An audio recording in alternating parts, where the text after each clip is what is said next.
आप देख रहे हैं मॉडर्न इंडिया। मैं हूं गदर अब्बास। पिछले दिनों द वायर को दिए एक इंटरव्यू में पुलवामा टेरर अटैक पर जम्मू और कश्मीर के पूर्व राज्यपाल सत्यपाल मलिक ने जो सनसनीखेज खुलासे किए, उसके बाद से उनके और मोदी सरकार के बीच तो शीत युद्ध चल ही रहा है। साथ ही विपक्ष भी अपने तीखे सवालों से सरकार को घेरे हुए है। सत्यपाल मलिक ने पत्रकार करण थापर के सवालों के जवाब देते हुए 14 फरवरी 2019 में पुलवामा में हुए उस आतंकवादी हमले के लिए केंद्र सरकार और इंटेलिजेंस की नाकामी को जिम्मेदार ठहराया था, जिसमें सीआरपीएफ के 40 जवान शहीद हो गए थे। मलिक ने इंटरव्यू में कहा कि सीआरपीएफ को सैनिकों को ले जाने के लिए 5 विमानों की जरूरत थी, लेकिन तत्कालीन गृह मंत्री राजनाथ सिंह ने मना कर दिया। इंटरव्यू में उन्होंने आगे बताया कि घटना के दिन प्रधानमंत्री Narendra Modi national Corbett park में टीवी प्रोग्राम की शूटिंग में बिजी थे, और जब शाम को उन्होंने प्रधानमंत्री को फोन करके बताया कि वो घटना सरकार की गलती से हुई है, तो प्रधानमंत्री ने उनसे चुप रहने को कहा। मलिक ने यह भी कहा कि national security adviser Ajit Doval ने भी उनसे इस मामले में खामोश रहने को कहा था। मलिक के दावों पर विपक्ष ने बीजेपी को घेरते हुए तीखी प्रतिक्रियाएं दी। कांग्रेस ने कहा कि सत्यपाल मलिक द्वारा पुलवामा अटैक से जुड़े सनसनीखेज खुलासे पर देश मोदी सरकार से जवाब चाहता है। कांग्रेस ने पीएम मोदी का 2019 इलेक्शन कैंपेन का वो वीडियो भी ट्वीट करते हुए तंज किया, जिसमें उन्होंने वोटर्स को उनका वोट पुलवामा के शहीदों को समर्पित करने के लिए बीजेपी को देने को कहा था। मैं मेरे फर्स्ट टाइम वोटर से कहना चाहता हूं कि आपका पहला वोट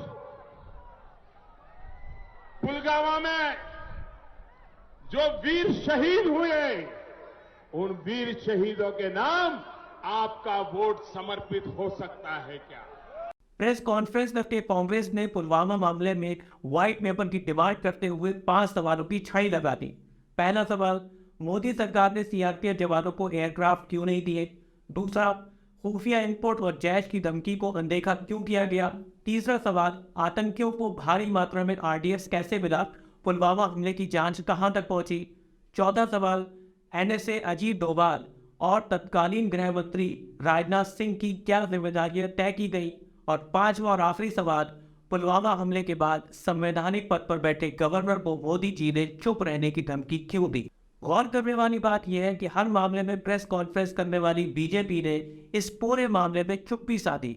गृह मंत्री अमित शाह ने भी कोई ऑफिशियल बयान तो नहीं दिया, लेकिन इंडिया टुडे कॉन्क्लेव में इस मामले से जुड़े सवाल पर उन्होंने कहा कि अगर सत्यपाल मलिक अपनी बातों में सच्चे हैं, तो वे जब जम्मू कश्मीर के राज्यपाल थे तब क्यों खामोश रहे? गृह मंत्री अमित शाह ने तो कुछ बोल भी दिया, लेकिन प्रधानमंत्री मोदी, तत्कालीन गृह मंत्री और वर्तमान रक्षा मंत्री राजनाथ सिंह और एनएसए अजीत डोभाल अभी तक खामोश है। मेन स्ट्रीम मीडिया भी मलिक के दावों पर सरकार की तरह खामोश बना हुआ है, जबकि ये नेशनल सिक्योरिटी से जुड़ा मामला है। और करने वाली बात यह भी है कि सत्यपाल मलिक कोई आम आदमी नहीं है।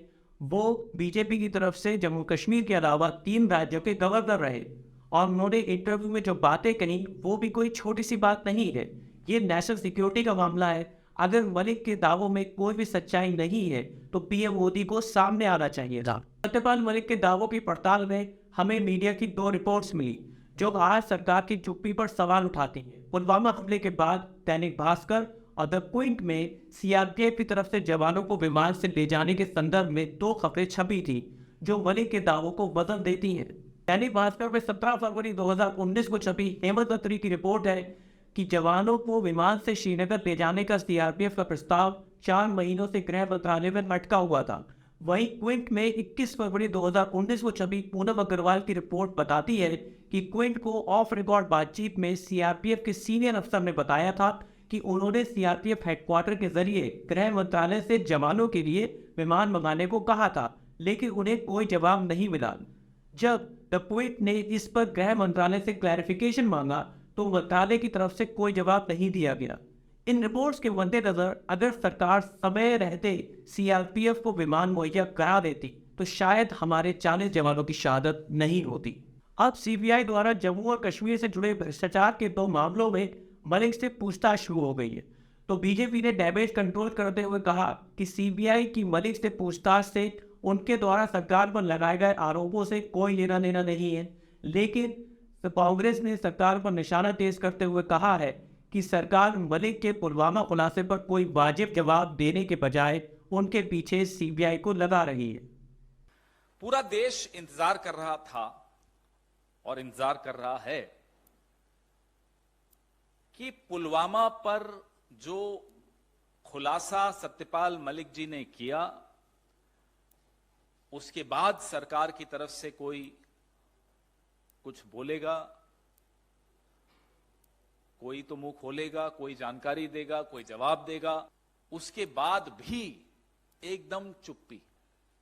सीबीआई को सत्यपाल मलिक के पीछे लगाकर एक संदेश न केवल सत्यपाल मलिक को दिया जा रहा है, और वो संदेश क्या है?